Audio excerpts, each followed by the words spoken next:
Hello, and welcome to Stasis Pod, the Transformers Robots in Disguise podcast. I'm Rob. I'm Jen. And I'm David. And today we are looking at the 21st episode of Robots in Disguise, Lockout.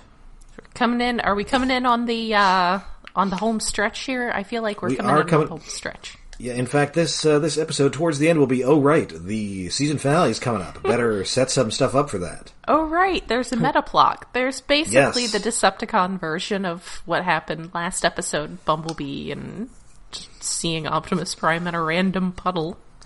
Yes. So yeah, this first aired August the 8th, 2015, written by Guy Tubes. Real name, Guy? well, you know, he's named after the internet, which is as we all know, is a series of tubes. He previously wrote What Would Optimus Do, and will go on to write a number of other Robots in Disguise episodes. Mm-hmm. Fairly varied animation filmography. As I believe we've noted earlier, he wrote for whatever the Stinky and Dirty show is. Yeah, that sounds familiar. It looks like it's about two construction vehicles or something. Oh. Yeah. Oh, he wrote for Hi Hi Puffy Amiyumi. That's a show that I remember really liking, and then it just went away. Just disappeared. Like so many things on Cartoon Network. Also wrote for whatever Mowgli, The New Adventures of the Jungle Book is. I mean, that sounds like it's probably a Jungle Book thing. It looks like it was live action. I've never heard of this. 15... What? Well, there's been a couple of live action movies based upon that recently that sound not great. Well, yes, but this is from the 90s, so you just had to have actual animals in it. Guys, I just have to let you all know that we have a silent special guest here. My foster mama cat, Catelyn, has heard me talking, and she's standing in the doorway of the living room watching me. It's very cute. Hello, Catelyn. Hi. Was this one of those weird Canadian shows? I've never heard of this. Neither have I, so evidently not Canadian. Okay. Okay, maybe it was Australian or something. I mean, for one, we don't have a lot of jungle here, unless you're really pushing it with Vancouver. So it's not Nelvana. I don't think Nelvana ever did live action. Actually, no. Oh. No, they did. You know, the famous Canadian jungle that is totally... I don't know. I just assume that's like the Savage Land, but northern. Well, I've seen enough episodes of Stargate SG-1 to know there are jungles in Canada, and they paint them purple in post-production.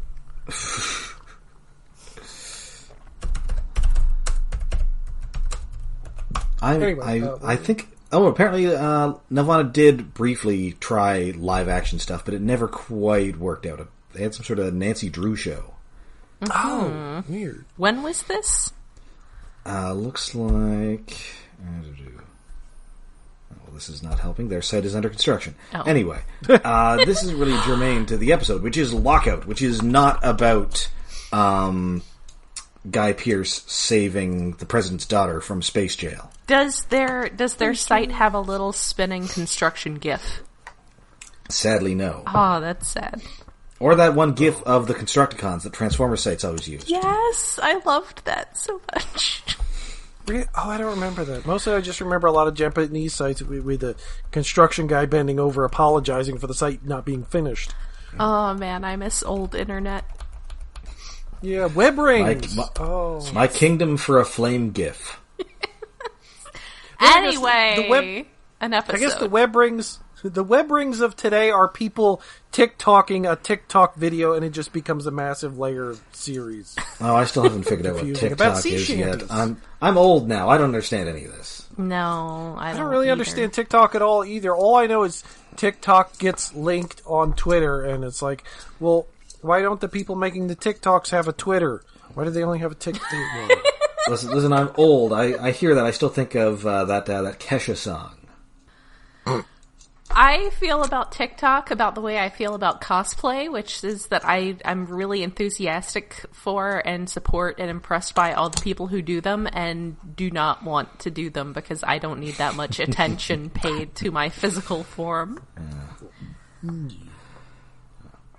So yeah, we open with another one of Denny's ill-advised purchases. In this case, an entire roller coaster. Yes! Oh my god, so I love this. So Bumblebee, they're all carrying it in because, it did sort of make me think about how I've barely furnished my apartment because every time I think, I should get some bookshelves, I then think and then carry them up the stairs.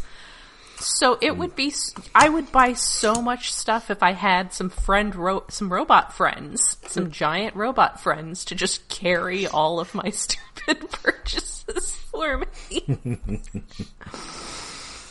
So Bumblebee points out that apparently it was a steal, and Strong Arm then points out that he claimed steal was just an expression, but I'm concerned.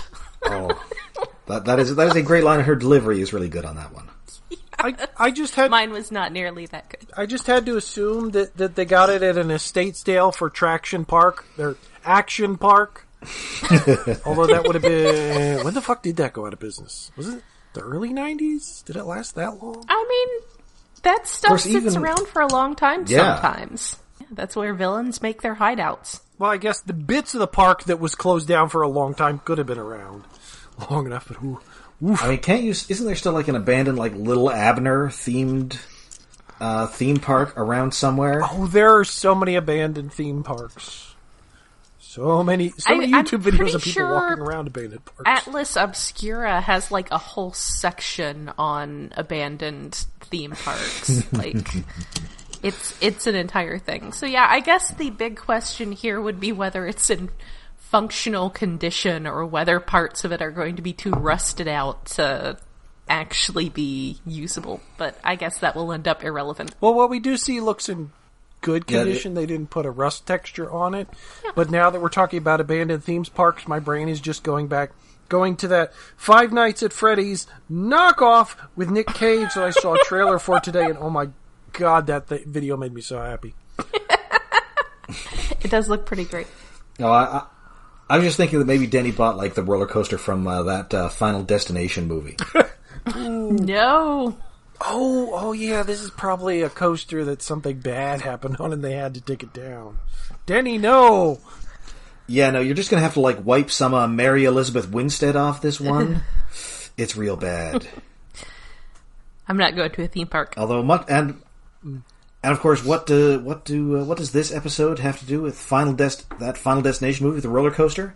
They both have the voice of the Fallen in them, so stay tuned. Because Tony Todd's in those Final Destination movies. I see. Oh right, yeah. He's a spooky coroner who knows, he's not death himself, but he's the guy who knows what's going on. Well, is he a magical Negro? No, he's more he's just a. He's more sinister than that because he's the same character in every movie. More I thought he was a different character. I think he is. Oh, okay, I'm pretty sure it's the same. That's fair because that stereotype tends to be very wholesome. So if he's sinister, then he's exempted. He's more like the crazy Ralph from Friday the 13th, where he's you kids better not go to that abandoned campground. Yeah, actually, I kind of feel like I can't describe Scatman Crothers' character from The Shining as being that wholesome, considering his wall art.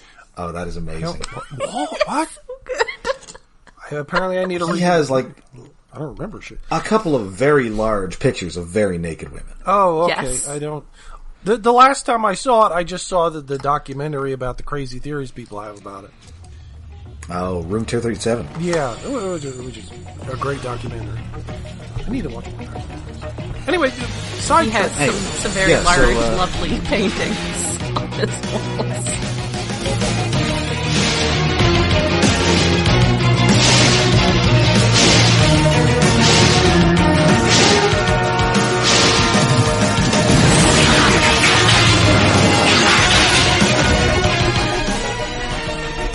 So Russell's coming back. He's back from the frozen tundra of Lambeau Field, and he's kind of trying to explain football to the robots, and it's kind of like me trying to explain football to you two. Oh, Canadian rules football with the 3 touchdowns or something. There's something 3 with downs. 3 downs. Oh, okay. Well, and Grimlock says something about, did you, pass any fumbles or something? I'm telling you, I'm gonna get some Baltimore Ravens merchandise, and if anybody asks me about it, I'm gonna be like, no, I just like Corvids. Well, fair. So, as far as great Transformers not understanding sports goes, it's not quite up there with Optimus Prime asking Spike if he is drooling correctly. Oh my god, guys, the baby Foster is now also sitting in the doorway watching me. I have an audience. This is great. They hear me talking, and they haven't behaved like this before. Because I don't talk to myself this much. Anyway. But what the Autobots don't know is that they're being watched. Watched by Steeljaw and his pack. Yes! I was so glad to see this. Which, as you will recall, is, of course, Sexy Wolfman Steeljaw. Is this the first time they actually refer to these Decepticons collectively as Steeljaw's pack? I think it might be the first time. Are we sure? Or, wait. No, I think it came up I'm not once sure. before.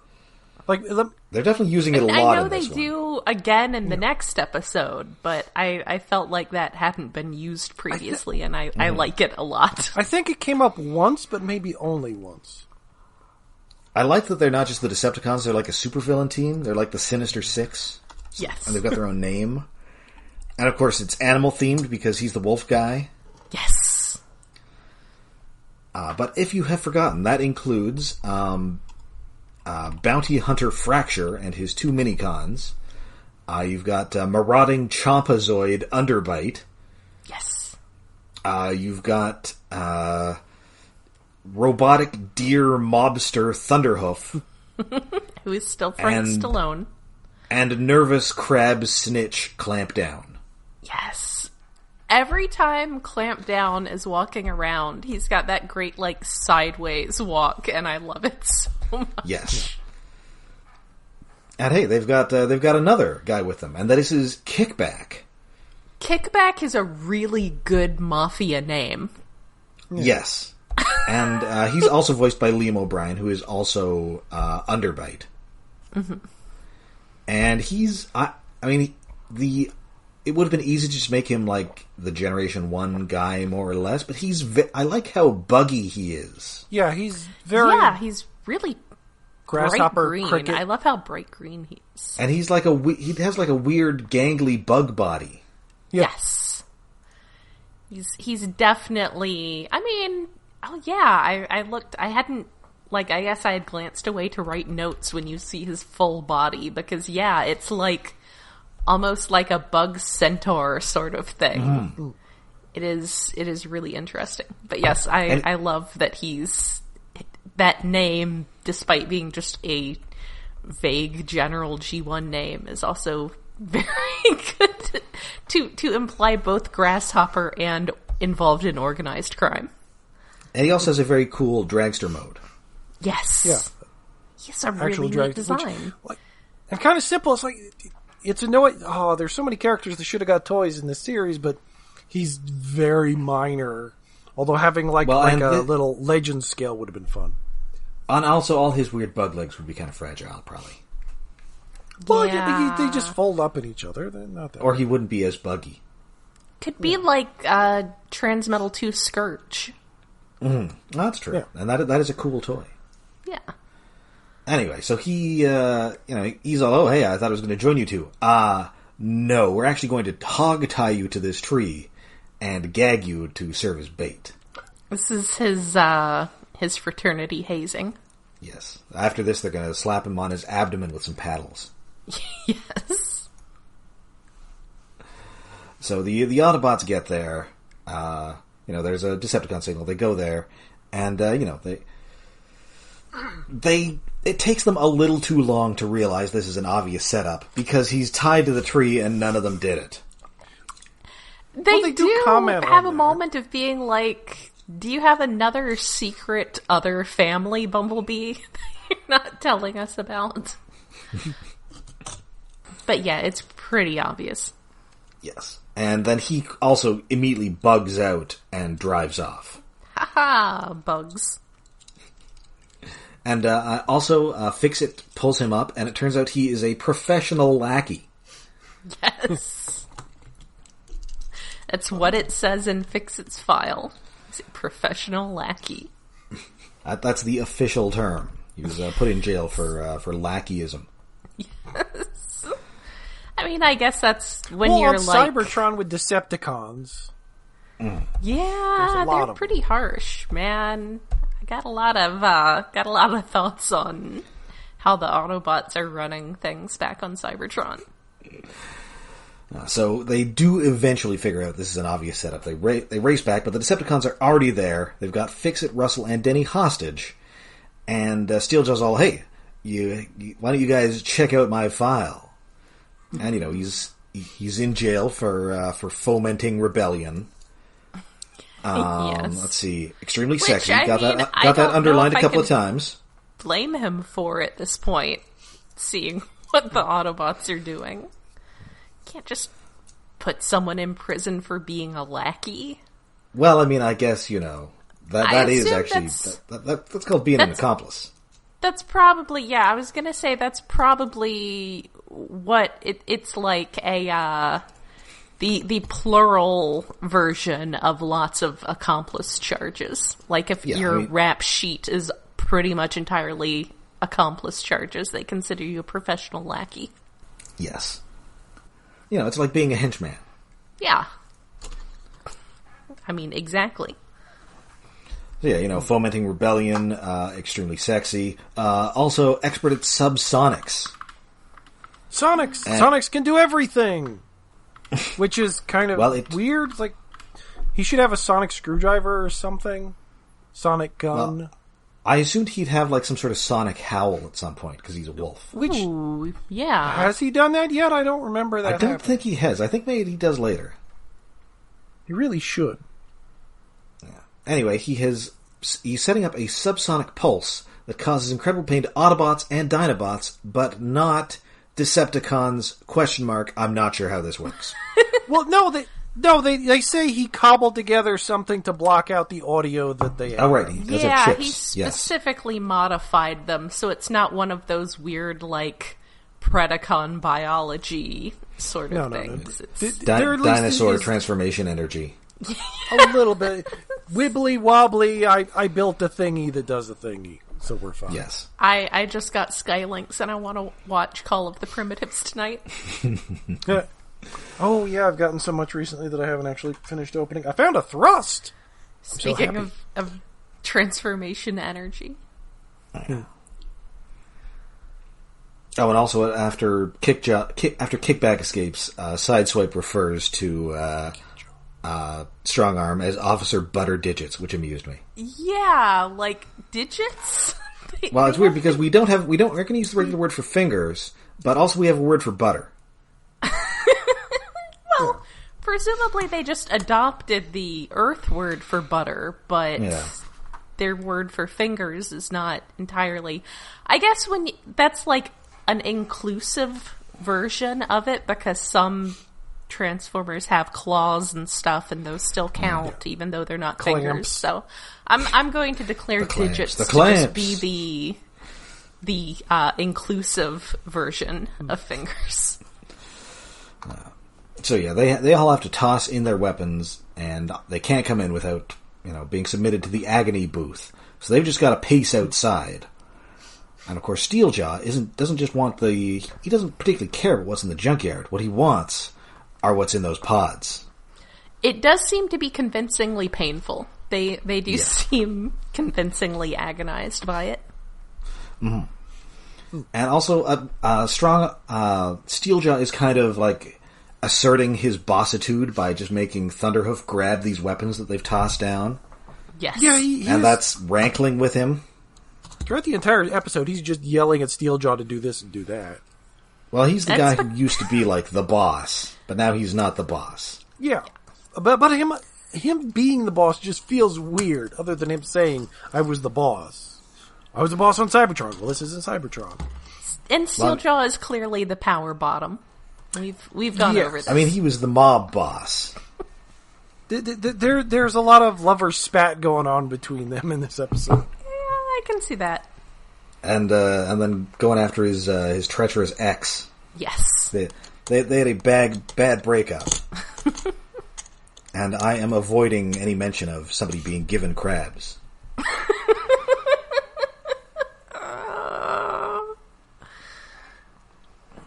Anyway, so the humans are kind of hostages. Fix-It is very much trying to be very slow in releasing these Decepticons. They're rigged to explode. And then later he says that he has to equalize the atmosphere inside them, and he's clearly making all of this up. Yeah, and messing with things. It's... He's like, yeah, they have to come out. There's a timer. Yeah, there's a timer. Beep, beep, beep. It's not quite that, but it's about that. Yeah, it's a delaying tactic. Otherwise, this episode would be a lot quicker, and the entire series would be changed quicker than from this point on than it does later. Mm-hmm. But it's just wacky. Like, it would have been nice at the beginning of the episode if they'd been setting up, like, there is an actual added layer of security on the stasis pods beyond the normal shit. Other than him making stuff up. It's all making stuff up, so it takes, like, an hour to open pods, and we've seen it happen in, like, a minute. Yes. So anyway, Underbite is assigned to guard the humans, but he is too busy eating stuff to really pay much attention to them. So Russell, he's determined to go full Home Alone on these Decepticons. Yes. He's gonna just devise huge, elaborate traps, and it's pretty great. Mm-hmm. And they have plenty of time to do so, because Steeljaw sends Thunderhoof and Clampdown to go get them. And those two, they don't get along so well. No. Yeah, that was bad planning there, Steeljaw. As we established previously, Clampdown was the snitch who landed Thunderhoof in jail. Mm-hmm. I mean, if he'd really been on the ball, he probably would have, sent the bounty hunter, who is definitely the most competent guy here. Mm-hmm. Yeah. At least send him with one of the others. Yes. And he also has two little guys with him who can chase them down, like, on their own turn, like somebody their own size. Like, if he goes into, like, a hole or something. Anyway, so they end so Thunderhoof and Clampdown end up lured onto these roller coaster tracks, which takes them on a wild ride. Yeah, there's through the surrounding countryside. Yes. The engineering is dubious. There's no safety rails. There's definitely no insurance. Mm-hmm. And it looks like they end up ejected into some mud where they're supposed to slide into a shipping container. But Clampdown figures this out and slows himself down with his claw. So now it is time for their Rube Goldbergian escape route. And I maybe it's because I watched this movie fairly recently, but I swear that the score kind of turns into a knockoff of the Breakfast Machine music from Pee-wee's Big Adventure. Oh! Yeah, I could see that. Which also involves a Rube Goldberg machine. Yeah. Yes. It's like da da da da da da da da da da da da da dun dun dun dun dun dun dun dun da da da da. So Danny Elfman music is what you're saying. Yeah, Danny Danny Elfman, Elfman, wasn't it? Yeah, some Danny Elfman nonsense begins to happen. And much like in Home Alone, Russell escapes via zipline. Yes. Although, sadly, nobody gets hit in the face with a shovel here. No. Oh, well, Russell escapes. Denny doesn't escape because Thunderhoof uses a claw ball special. He just chucks throwing Clampdown at people. Yeah, Clampdown. Crabe. He is a Crabe. Oh no, Crabes. That's one of those things that's been living rent-free in my head for 20 years. So Russell finds the Autobots, and they have tried. They can't go under it, can't go over it. So they are going to have to plan, because they realize that Autobots and Dinobots might be affected by this. Perhaps Minicons are not. And at this point, Drift, I guess, realizes that his protégés have just been on his wrists all episode. Yeah, just hanging out, trying not to get in the way. Being small. Yeah, so Grimlock, Strongarm, and Cyberwebs are like banging on stuff to make noise to distract everybody, and Bumblebee and Drift are planning siege warfare and straight up construct a catapult. Yes. Wait, is it a catapult or a trebuchet? Because it's Catapult. Yeah, it's a catapult. Trebuchet has like the counterweight thing. The catapult just goes up and it's stopped by the thing, and they launch. What? Okay, like the minicons are important to this episode, but does Drift have any lines? I'm pretty sure he has a line at least. Okay. It's like, there's just so many times where Drift is like just also there. Well, I mean, it feels sort of works because he's very stoic. Yes. Yeah, but like, that he's always just there, and either he's not saying anything, being stoic, or he's complaining about something that he ends up screwing up. He's a very This series is growing on me a lot, but the more I watch it, the more I hate Drift. Well, I mean, That's fair. he's kind of the team jerk. I guess Sideswipe's also kind of the team jerk. Yeah. Like, one of the things I took away from watching it the first time around was I hate this Drift. He's a jerk. Wait, not in the, like, he's a bad character sense, just in that he's a character who is a jerk. Yeah, I mean, I don't think you're supposed to like him all that much. It's just, like, the fact that, like, he's not meant to be liked at this point in the series, and that he's just kind of a jerk, it's like he's badly implemented into the team dynamic. It's very weird for me. Yeah, I can see that. I mean, he does kind of stand apart because it's, he's got his own buddies, but yeah, yes. and he's not, purposefully he's not much of a team player. So, he just ends up not fitting in by design. He could be, like, more independent and active, that way not being a team player, and yet still sometimes playing along with them, like, I don't know, like a character that might show up in a few episodes. Well, that is something that is going to happen. So anyway, they launch these two minicons into the console. They end up fighting with Air-Razor and Dive Bomb. Yay, the minicons! Evil minicons. I love minicon fights. Yes. So, and they turn off the subsonics. Everybody's having a big fight. It's a pretty good fight. However, the pods have already begun to open. And who was able to recognize the 3 Decepticons who almost get out? I was mostly distracted by the tentacle. Yeah, so there's tentacle. Because I was like, yay, Octopunch, you can tell because of his tentacle. Yeah, he was easy. There was a big brownish claw. Was that Quillfire? That's Quillfire, and then there's also Terra Shock. Remember the Buffalo guy? I didn't kind of even forgotten notice about him. And yeah, he was so long ago. It's like he left no impression. Also, we get a hey-o out of Frank Stallone. Yes, we do. Hey-yo. No, I'm not counting those. There will be another counter to keep track of, and it's too late now. Oh. Need yet another drinking game. Yes. So Denny is the one who is left to try and to shut these pods back up, and he's trying his best until he finally pulls a Fonz on it. So he's going to use some Earth skills or something along those lines. Oh, it also definitely refers to this as being an Earth thing. And Thunderhoof is fighting Sideswipe. Thunderhoof inexplicably goes down to an electric shock, which is never explained. Well, I figured it was like one of the security measures in the... Right, it's like there was a shot missing there or something that they forgot to put in. Interesting. Yeah. Also, I just want to say that you can't just kick a computer and make it work. That's not how computers work. No, but it feels good.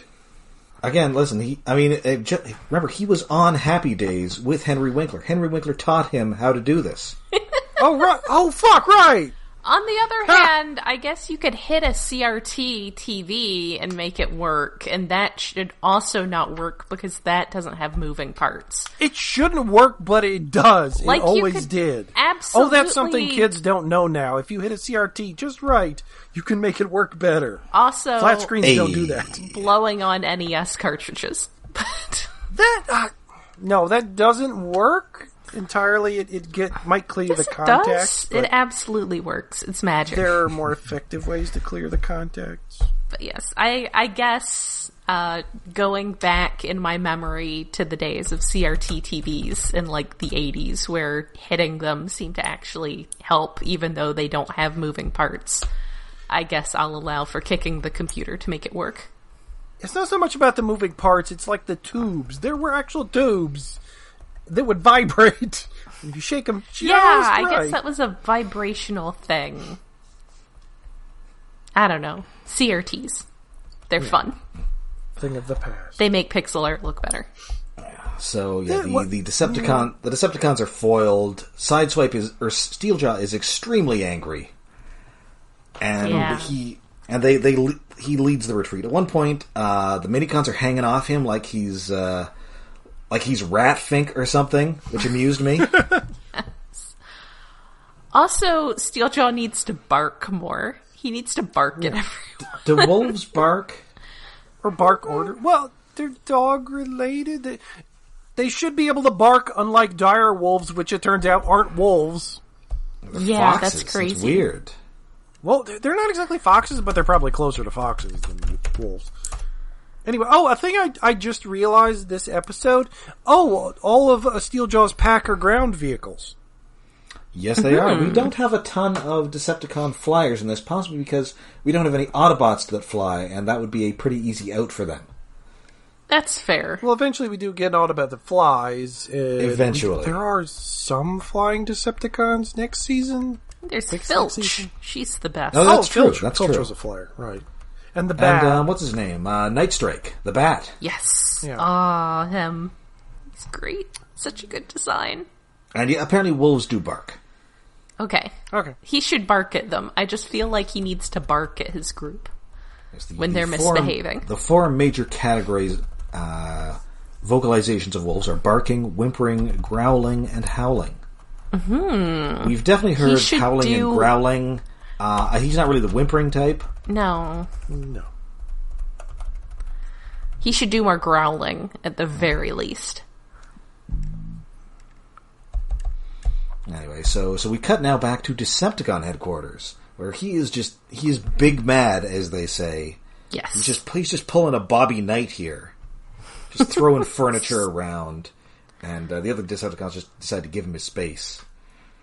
Well, he orders them out. Probably for the best. And they're just, Although, Clampdown is the last one to scuttle out. And then he scuttles the wrong way. I love his scuttling so much. And then suddenly, Rangers! Rita's sorry. They've really altered his voice to the level where he does sound exactly like Zordon. Kind of, this could have honestly been anyone's voice with the effect they're sticking on him. No, but did you stick around for the credits to see who this is? You may be very surprised, Bitty. Very surprised or entirely confused depending upon your age. It is Buck Rogers himself, Gil Gerard from that 70s show that I have seen a little of, but is way before my time. Well, it's not entirely before our time because it was in syndication a lot in the 80s. So I've seen it. It was on Sci-Fi Channel a lot in the 90s, I've seen lots of commercials for it. I wouldn't be surprised if it's on Comet at this point, which is one of those like B digital stations. Or unless it's a Shout Factory thing, it feels like it's something they should have. Mm-hmm. Yeah, for MeTV likes to do a bunch of. They do like Lost in Space and original Star Trek on Saturday nights after Svengoolie. Yeah, so for those who are not as ancient as we are, it's about like a guy from the present who ends up frozen or something and wakes up in the future where space stuff is happening. There was like... I'm pretty sure they've had this on... I'd have to look it up. I feel like they had this on MeTV at like 3 a.m. on Saturdays. After like Lost in Space. Yeah, so there was him, there was like his sexy future lady sidekick. Yes. And also like a weird... Because Yeah, they were robots because this was post-Star Wars, and you had to have cute robots. Uh-huh. Mm-hmm. 2 years after that, you got to have robots in your TV show. Yeah. And then in the second season, they had that bird guy who is now heavily referenced on Rick and Morty as Bird Person. Yeah, the bird guy was kind of... Hawk. Was Buck Rogers originally a comic book? I can't remember. I think it was a comic strip from like the 20s. Okay. Yeah, it was during that late 70s. It's before Flash Gordon? I figured it was like a riff on Flash Gordon because, oh look, we got a bird guy too. It's like that late 70s, early 80s point of being very nostalgic for 40s and 50s sci-fi. So, like Star Wars. Yeah. Apparently he first appeared in The Pulps in 1928. But then they were adapted into a comic strip which debuted in 1929. And then there was a radio, they were like serials. Oh, radio plays, yeah. Yeah. And it came before Flash Gordon. Okay, wow, that's weird. That feels weird. Yes. But I guess it makes sense since the Buck Rogers of the 70s, the TV show was kind of a lot different than the original. Oh, actually, yeah. Anyway. It's on right after, at least as of this present weekend, it's on right after Star Trek, the original series, which is on right after Svengoolie on MeTV on Saturday night. So yes. Yeah. I thought that used to be Lost in Space. Maybe they ran out of Lost in Space. So yeah, Gil Gerard, an extremely weird choice for this character. Yeah. Somebody must have been a big fan of that show or something. Maybe. I was going to say maybe he what, was just... What did he do after Buck Rogers? Maybe he was just looking for voice work. I feel like Buck Rogers is one of those things where if you feel like it, you can coast on the royalties. This is... he turns up in stuff. He's in that movie, The Nice Guys. With Russell Crowe and Ryan Gosling. He's like the head of the car company or something. Oh, wow. I guess... I haven't seen he's him much and paid older now, attention to it. obviously. Yeah, like I didn't realize it was him. Mm-hmm. He does have a good voice, which is heavily modulated here. Yeah, I admit I was kind of hoping that they would get Tony Todd for this. Yeah, this would have been a good Tony Todd role, but oh well. I mean, he was in the last show, but he has been the Fallen before. Yes. And he's got, good voice. Anyway, so yeah, this guy is totally pulling the exact thing that Optimus is, where, hey, Steeljaw, listen, it's almost the end of the season, and I have an evil plot. What do you say? As my notes specifically say, oh no, it's the mirror phone from the afterlife. And he specifically says that, oh yes. Doing the reflective surface communication thing. Yes. So it's exactly like what Optimus is doing. And he's saying, hey, you know that crash that brought you here? That was me, baby. Yep. And I'm the first Decepticon. Yes. And then Steeljaw is very unimpressed by this. Yeah, which is, like, I do like that. He's no-selling everything. It's like, no, I don't give a shit, dude. He's like, I don't really want a boss right now. Yeah. I'm happy doing freelance. I'm not looking for formal employment, thank you. Mm-hmm.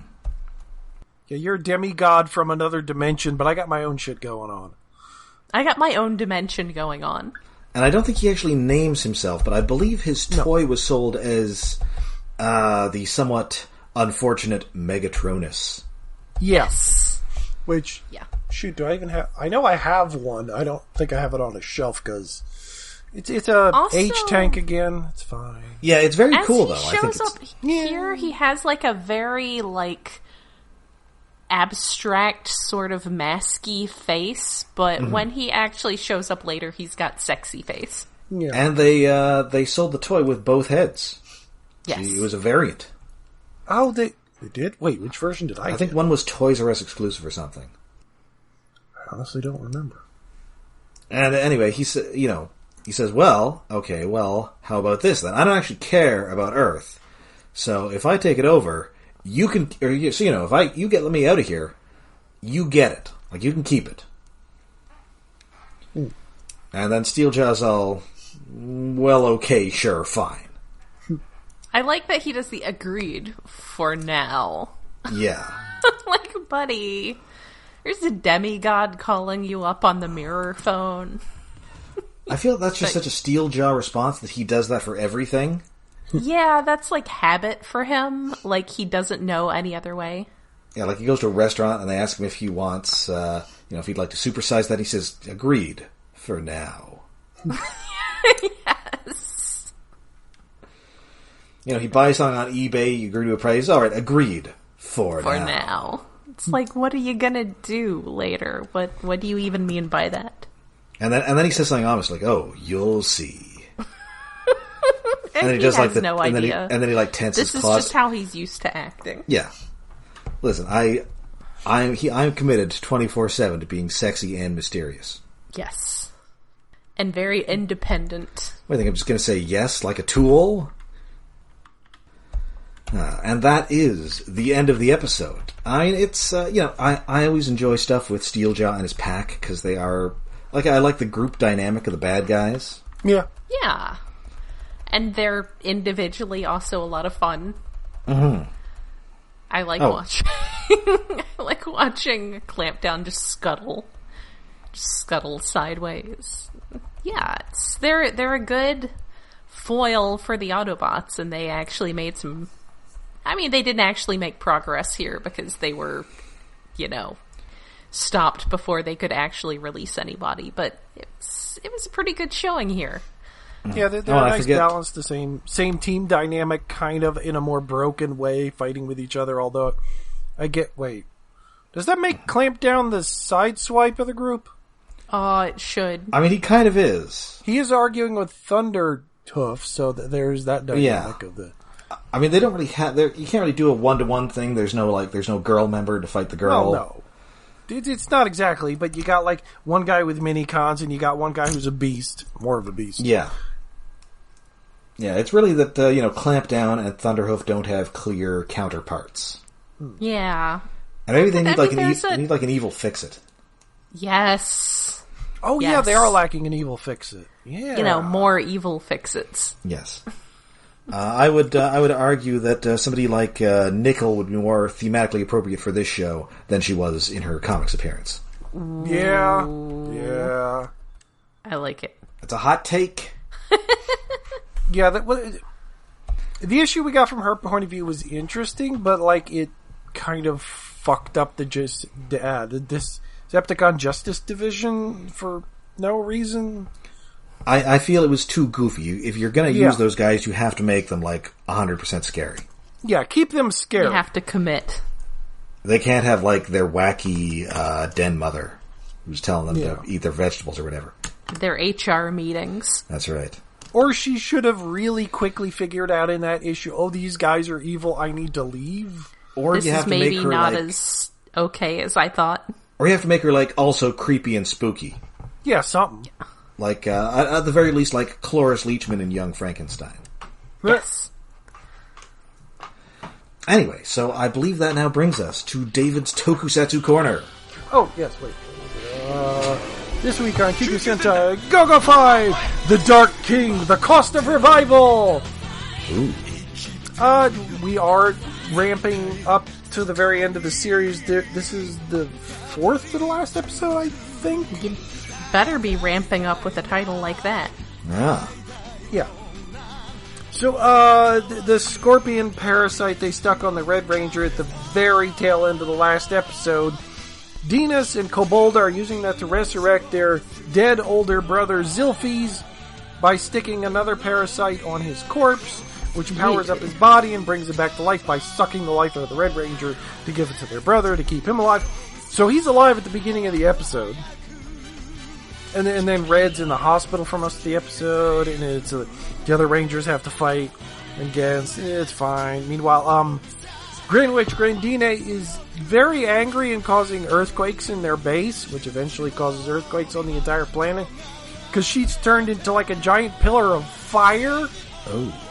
She's powering up to her full power in her final form and that nonsense, while all the other stuff in the episode is happening. But it is the Rangers versus the three Calamity siblings. It's kind of interesting dynamics. Sort of. But it's mostly about family, again. And groups pairing off against each other. But in the end, Dinas, they fuck up the bug that's on Zilfi's chest, so it comes off of Red Ranger's chest, and then Dinas is like, no, we need to resurrect my brother. He's like, no, not really. I mean, I'm gonna die again, whatever. But then she sticks the bug on her, sacrifices her life to give him full power, and she's dead, and like she's the only not suit monster on the bad guy's side. She was a woman in just a sexy bat outfit. That's kind of their thing. There's usually like a sexy lady villain who's not like a costume monster. They're my favorite. There was to a point. It doesn't happen anymore, or at least not as much. Like sometime in maybe around 2000 or so, or the mid 2000s, like they stopped having like evil villains with faces. Oh, wait, I think actually the current show does have a villains showing at least some of their face though. But for the last decade, it's mostly been just guys and gals in rubber monster suits, which is probably easier and cheaper than actually having an actor on set, and then you have to have a stunt double come in, and it's a whole thing. Anyway, she's dead. Her brother's alive again. But sexy costume lady. Yeah, it was like her death is climactic but anticlimactic in a way. Like they're playing operatic music to heighten the thing, but it's, the lady of the group has to die to sacrifice herself for someone else, a man, to bring him back to life. It's cliche, but whatever. But there's no robot fight this episode. What? Which, that's the biggest disappointment. Yeah, that's like, why even bother? Why even show up? Yeah, there's no episode-specific monster of the week monster. It's mostly about, like, sucking energy to bring back the eldest brother, and Grandwich Grandini in the background is, I'm at my full final form bullshit going on. Mm-hmm. It's more ramping up. Is his hair glowing gold, or are we like it blue, or like chartreuse, or? Well, what color is the Grandwich's hair? I think it's white, but Zilfi's is gold anyway to begin with. So yeah, the more stuff. The next few episodes, 3 episodes left, I think. It's like shit's getting serious. Okay, dun, dun, dun. So that is it for this episode. We'll be back next week with more Robots in Disguise. Until then, you can find us all over the internet. We're on Twitter, we're on Facebook, and we have a Patreon.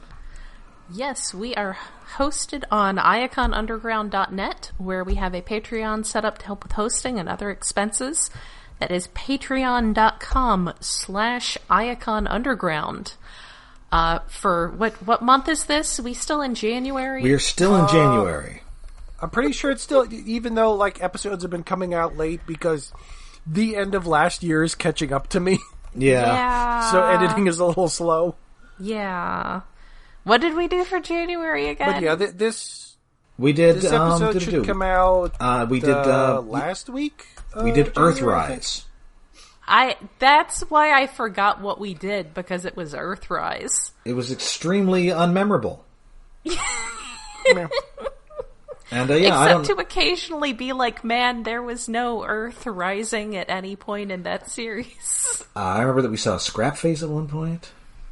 Yeah. I think I've seen the very last scene, and there is an Earth there. Yeah, but I don't know if that's really like Earth, because there's also like ruined old ruins and stuff, and I don't know. I guess we'll find out next season if we want to subject ourselves to people doing bad Scott McNeil impressions. Oh, God. Oh, no.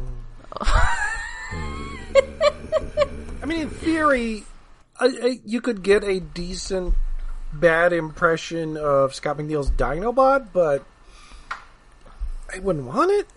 No, I wouldn't want it either. Oh, a bad impression of Rat Trap. That's going to be worse. Oh, man. I mean, it's entirely possible that they aren't going to use that many new models on this show. Oh, yeah, that's a good point. So I think there's a good chance we see, like, Dinobot, Cheetor, maybe they get a lady in there. Maybe you get either Air Razor or Black Arachnia, but it's just going to be Black Arachnia. Oh god, but the walk cycles. Can they possibly do a spider walk cycle on this that doesn't look terrible? No. Oh, no. I'm going to say no. Anywho. So yeah, you can hear us talk about the first episode of Earthrise. Yes, consider that a preview. So please join us next time when we watch an episode that's like this episode, but also not like this episode. You might say it's similarly different. Dun dun dun. Well done. Well done. Thank you. So until then, I'm Rob. I'm Jen. And I'm David.